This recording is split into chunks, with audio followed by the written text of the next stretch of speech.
So I'm back on the truck again today. So what I'm doing today is assembling it.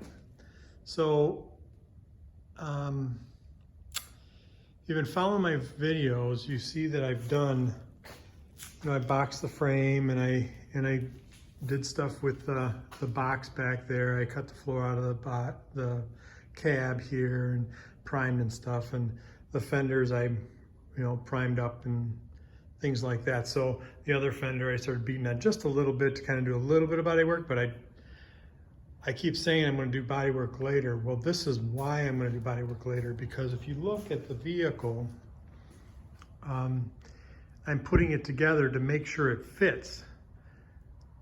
This truck, when I purchased it, it was apart. Some of the pictures that I have of it kind of together it literally was just hanging together, was not bolted together at all. So now is what I'm trying to do, is I'm trying to bolt it together for a few reasons. One, I want to make sure it fits. Two, some of these brackets might be bent, some are rusted off, some are broken, things like that. So I want to make sure that I get those repaired and kind of put together. And as you can see here in this rear quarter, or this rear fender, the holes right down there, those are the holes that are supposed to bolt to this part here. Obviously they're off. So that means this fender has to be clocked. There's a little bit of clock room here, so it does rotate a little bit, but I don't know that it's going to rotate that much. So this is why I'm doing it, so I can figure out where my problems are. I got to make sure that the brackets for the running boards aren't bent. Things aren't bent. The cab I did bolt on now. The box is bolted on now. So this is the way it is. The other thing I wanted to do was I wanted to get the attitude of the truck. This is a 28 tall tire in the back. I'm thinking about going to a 29. I think that would fill the wheel well just a tick better. However, that will raise this up a little bit. But if I stood back, it's hard to do here. I got this thing in here. But anyway, I stand back a little bit, and it gives me the attitude of the truck, the nose down on it. So that's why I took my crank here and moved it to the middle. I just welded in a beam here because I know that my front suspension is all going to be worked inside here, so this is all going to get screwy anyway. But I moved it in there for two reasons. One, I can now lower the front end more, because this was low and my jack wouldn't let the front end come down any lower. And two, it's out of the way in the engine bay, so now I can put the nose on and then I can put the fender on. And when I put the nose and fender on, I may even put the hood on, so that way it gives me a look of the whole vehicle, and then I'll roll it out side and take a really good look at the stance and seeing where I really want to go with this.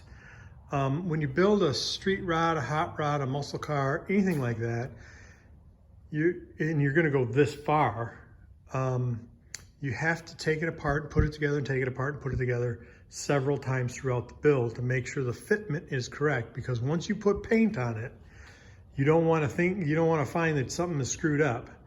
Then it's too late. So that's why I'm doing it now. See, I can do a lot of metal repair to some of this stuff. The other thing that I'm thinking of is I'm not sure my tire yet in the back, my tire and wheel combination. So I don't know if I need to widen that fender or not. I might have to widen it about 1 inch. That's what my thought is anyway. If that's the case, then the running board's got to be pied and widened also, because that affects everything else along the way. Obviously the front fenders won't need to be widened, but anyway, that's just a brief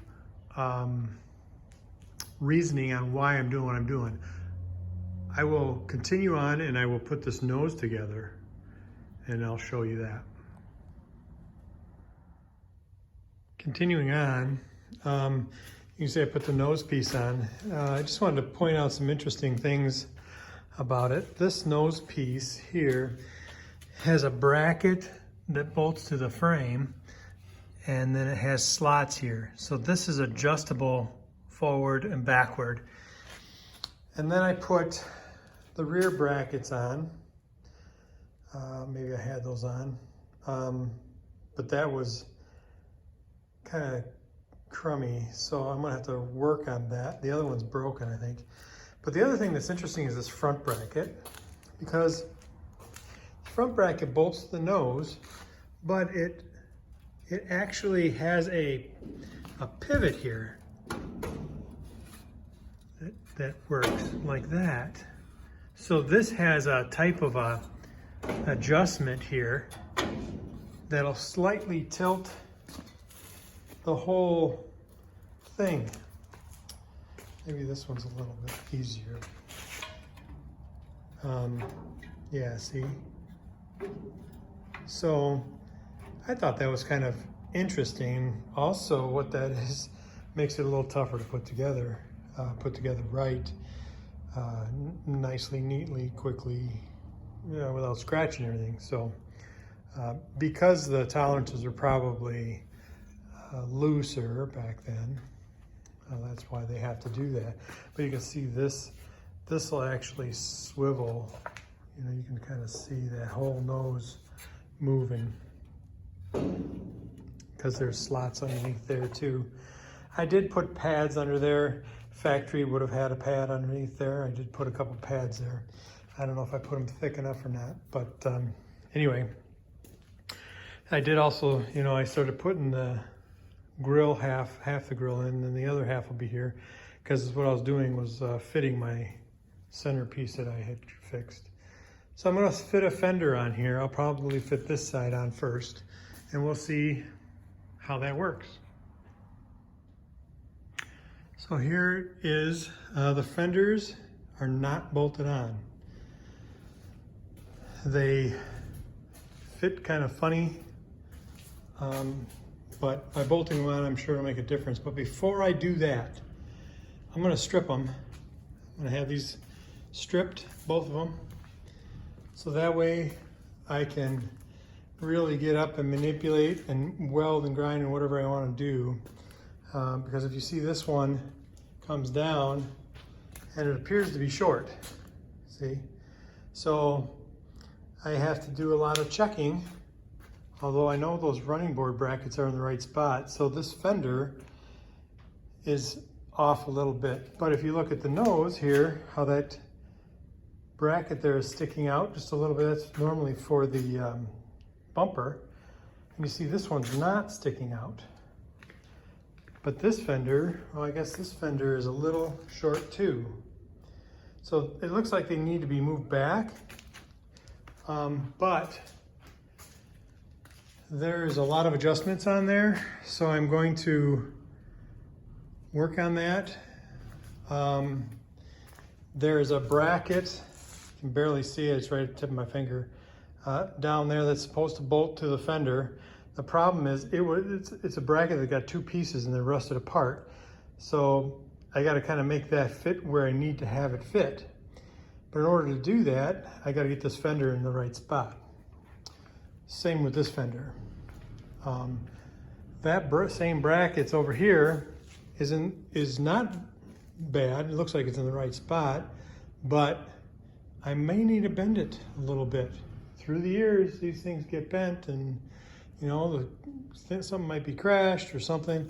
But anyway, regardless, the point is, this is why you take it apart and put it together, and take it apart and put it together. Now, like I said, this truck was all in pieces when I got it. So it was never put together. It was put together not even as well as it is right now. It was literally bungee corded together. But now I got to make sure those brackets fit, the fenders fit, and everything fits. But I'm going to strip these. I'm going to strip those, prime them, so I don't have to work through rust. Everything would be just a lot better that way. You can obviously see somebody's done some body work to this stuff here, which has to all be stripped out. Anyway, so that's where I'm going to leave it.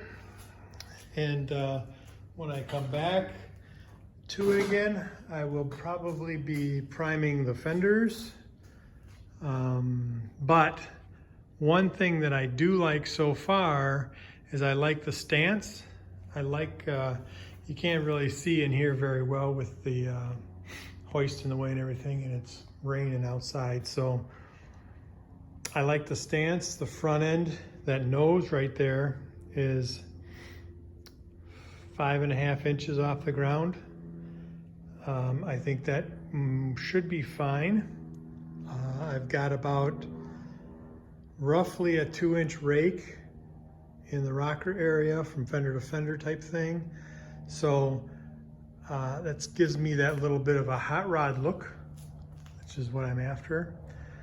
I don't want it straight. You know, I like the little bit of an attitude on it. So anyway, this is it for now.